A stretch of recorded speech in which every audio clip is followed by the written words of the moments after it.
We'll, of course, be covering that and so much more. Swag, hello. Boogie, Welcome to NFL Live. first of all, What I'm you looking at? misbehaving today. That's number one. Oh, boy. I couldn't But tell. number two, I was looking at these suits that's lit up. That's No, there's some cool stuff going on over there. Somebody was doing a backflip on a pogo stick. They must go turn the lights off. What's up, those y'all? Hi, guys. Suits light up. Don't worry. We'll Does it show don't them. really- what about the- Hey, y'all come light over up. here right quick. Come over here. Come Hurry up, over hurry here. up, hurry up. What are you guys doing? See? That's the Hey, pogo stick, see? Y'all on TV right now. Hey! Oh, they got triggers. Don't show off and start juggling. Okay, look Oh, at look at this. juggle. What is this? Yeah. That is I so. love these suits. That is a talent I want to learn. There go the drum major. Can somebody running teach in. me how to juggle? The Come drum on, major show us running what you in. got. Okay, I see Oh, y'all. let's go. Get you ready to go. All right, hey, Dan Orlovsky's business is Do you notice though? My man with the pogo stick is holding back. He's Yeah, holding he's gotta back. do his He's like, backflip. the I'm pogo telling you. stick is Yeah, holding yeah, back. yeah. There he is. There he is. That's my guy. Look at him. That's my guy. He was holding back. Yes! I knew it. That was I knew it. Okay, I knew he was. Dan, we hired them just for you because we miss you. We're sad that you're not here. Yo, that was awesome. RC, are we on coming to America? That's what it felt like. The Princess of Munda. Okay, you guys are That awesome. was Thank y'all. Okay, I've never seen a backflip off a pogo That was stick. incredible. I knew he was holding out on us. All right, As much as we'd like to do pogo sticks, Aaron Goff and the Lions hosting Aaron Rodgers and the Steelers. That's my favorite way the show's ever started. 11 seconds to go in the first half. Rodgers airing it out to Kenneth Gainwell. Gainwell somehow makes Wow. the catch while on the ground. This play is absolutely bonkers. If you're Alex Anzalone, you got to be like, this cannot be happening in front of my family. What a great catch. He gets up off the ground, the wherewithal to score a touchdown. That's a Rodgers play late in the half. He's like, okay, yeah, sure. Steelers throw tie it here. up at 10 at the half. Just over 4 to play in the fourth quarter. Lions down 29-17. Goff finding Jahmyr Gibbs for the 4-yard touchdown. The Lions now trail 29-24. They're making the comeback here following a missed Steelers field goal. Goff trying to find Jamison Williams. It appears to be incomplete, but defensive pass interference is called Look at the on flag. Kyle Duggar. Contact for the catch. Yeah, you definitely, and you can't turn Jamon Williams there. That's a good call by the officials. First down for the Lions. This would not be the last time we hear from the referees, by the way, in this game. Later in the drive, under 30 seconds to go. First and goal from the 1. Goff completes the pass to Amon-Ra St. Brown for the touchdown. Looks like a good call to me.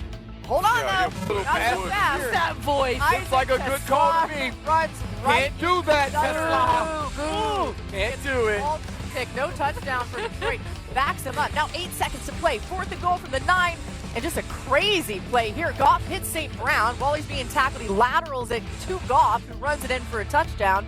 Flags all over the field. Lions again called for offensive pass interference. And St. Brown pushes Jalen Ramsey before the pass from Goff. The referees throw the flag before the lateral into the end zone. By rule, there's no replay. The game is over. So the Steelers hold on to win in wild LeBron flop. fashion. Here's Dan Campbell on that specific scenario.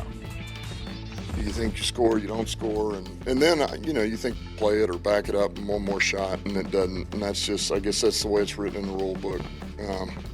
So that's frustrating. But there again, it should never come to that. We had our opportunities. We weren't able to put it in before that play.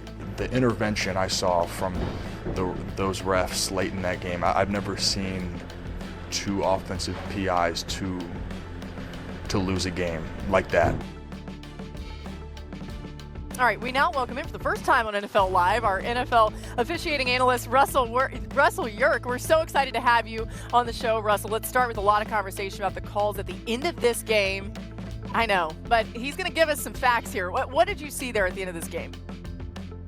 Well, the first offensive pass interference that was called, very good call. Just like I heard you guys talk about, he seeks out the defender. The wideout comes in, isn't running a route. He lowers his shoulder. He initiates a block more than 1 yard downfield. They started at the 1. The block happened about 1 yard in the end zone, so it's 2 yards down. Very good call for offensive pass interference. Okay, when it comes to the last play, it took a while for them to make this call. Just take us inside those conversations. Yeah, that was an interesting one. First of all, I think it's a pretty clear offensive pass interference because he goes down and initiates contact shoves him away and then goes into his route. Definitely gains an advantage there. So good call for offensive pass interference. But I was a little surprised that they didn't call forward progress on that last play, because here you see the block. He goes off into his route, clear offensive pass interference, but then he's controlled and driven back about 5 yards. Now, I can understand why they want to let Amon-Ra Brown break loose and make a play, potentially score a touchdown. So they might get a little delayed on forming forward progress there. But to me, it was definitely forward progress. I would have liked to see it shut down. Once they don't rule it forward progress, though, then you have the backward pass that Goff catches in the air, and he runs in for a touchdown. Now, afterwards, they were talking for quite a while. What are they talking about? Well, first of all, they're talking about, do they have forward progress, or are they allowing the play to continue and allow that backward pass? Second, when they have the backward pass thrown, they're talking about, was the receiver down by contact before he threw it? And then was it a backward pass or a fumble?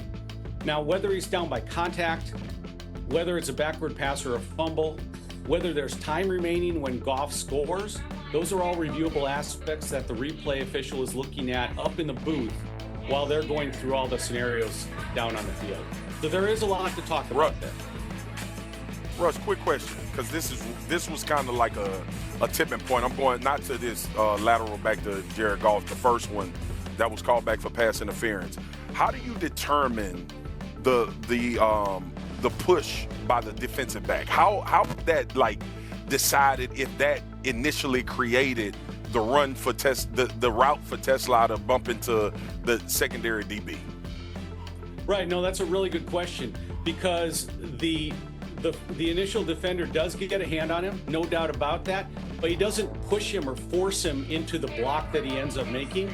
So that's what they're looking for. Does he push him? Is that the impetus that initiates that block? It wasn't. He has his hand on him. They're feeling each other out. That's an intentional block, and so I like the call. Okay. All right. For joining us here, of course, you can catch more from Russell. Well, I just listen, man. Listen, I don't want to fight with Russ. Russ is my guy. Yeah. We've flown together before on Aikman Enterprises. Well, But what I will say is anybody he flies with is his new best friend. Really. But what I will say is I was very interested to see how you determine that contact, like how much force was created in order for him to bump into the DB. That was something that I had on my mind. Okay, interesting stuff either way. Thanks to Russell York for joining us here. Russ. We'll see you on the broadcast tonight with Joe and Troy. Let's talk a little bit more about the Lions. With that loss, the Lions now have a 7% chance to make the playoffs, according to ESPN Analytics. Detroit's only way to make the playoffs is to win its last 2 games at the Vikings and at the Bears, and have Green Bay lose its last 2 games against the Ravens and at the Vikings. The Vikings playing a pretty key role there either way. Peter, it wasn't just those 2 penalties, though, at the end that proved costly for Detroit. What went wrong for the Lions throughout this game? It's kind of symbolic of their season as a whole. Remember, last year, all the 4th down conversions, they get them. We celebrate this team for their 4th down prowess. Well, they had a 4th and 3 early. They're going to go for it. It's what they do. Turnover on downs. That was the case against Kansas City when they were 0 for 5 on 4th down. It's been all season. They're the 21st ranked team on 4th down conversions. And then we talk about their line all the time and how great they are up front in their defensive line, the offensive line. I watched Aaron Rodgers lead a team on a 17-play drive that took up 6-7 yards in the entire 3rd quarter. So this was what the Lions were all season. They lose at home. Another time they lose at home this season. And Rodgers in that run game had their way with them. This is the team we're supposed to look at. Gibbs and Montgomery, 15 yards rushing in a game that was a must-win for the Detroit Lions, their least since 1970. So, yes, we can spill all this ink and be so upset about the calls at the end. The truth of the matter was Pittsburgh Steelers absolutely dominated both lines of scrimmage the entire game. Yeah, I think offensively, it's kind of sadly appropriate that a lot of the struggles were similar to what we saw back in Week 1 against Green Bay, and we shared the concerns about the offensive line then, and those concerns continued to pop up throughout the season, very much so as Peter alluded to in this game, both in the drop back